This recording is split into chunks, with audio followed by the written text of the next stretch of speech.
Jalur daerah aliran sungai dan saluran irigasi pertanian di Desa Kerambitan, Kabupaten Tabanan potensial untuk dikembangkan menjadi daya tarik wisata. Selain berpotensi meningkatkan kesejahteraan masyarakat, pengembangan wisata air dapat menjaga dan melindungi ketersediaan air bersih yang semakin menipis.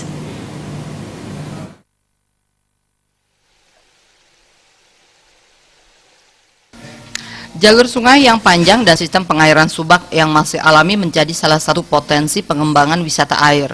Seperti halnya di Kecamatan Kerambitan yang terkenal dengan beberapa jalur sungai air deras dan saluran irigasi pertanian yang masih utuh. Dilihat dari potensi ini, salah satu pelaku pariwisata Desa Baturiti, Madepasak Wiratmaje, menilai Kerambitan tidak kalah dengan wisata air yang ada.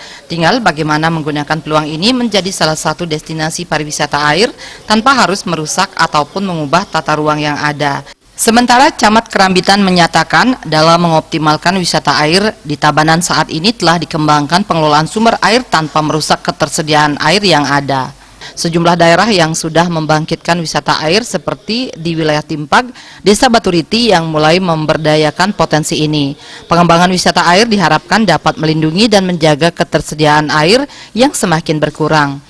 Ini ada aliran sungai yang cukup besar, itu akan pengembangannya sudah pasti ke sana, karena kita tidak kalah dengan tempat-tempat lain yang ada di Bali. Aliran sungainya masih alami, itu yang cukup besar. Nanti kita akan beberapa buat di situ water spotnya, ya, dan trekking yang ada di situ dengan alam yang cukup bagus. Cubingnya juga kita sudah kembangkan mulai lirik di sana.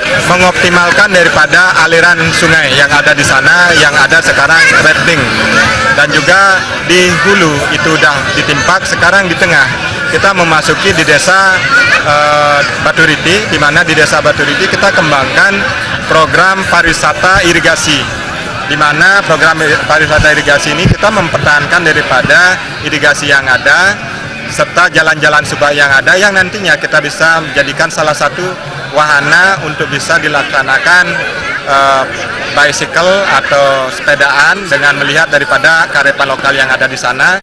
Sejalan dengan pengembangan desa wisata, sejumlah daerah di Bali berlomba-lomba menggali potensi yang dimiliki desa. Namun demikian, pengembangan desa wisata diharapkan tidak dipaksakan sehingga tidak mubazir dan tidak sesuai dengan tujuan. Trimaja Bali TV.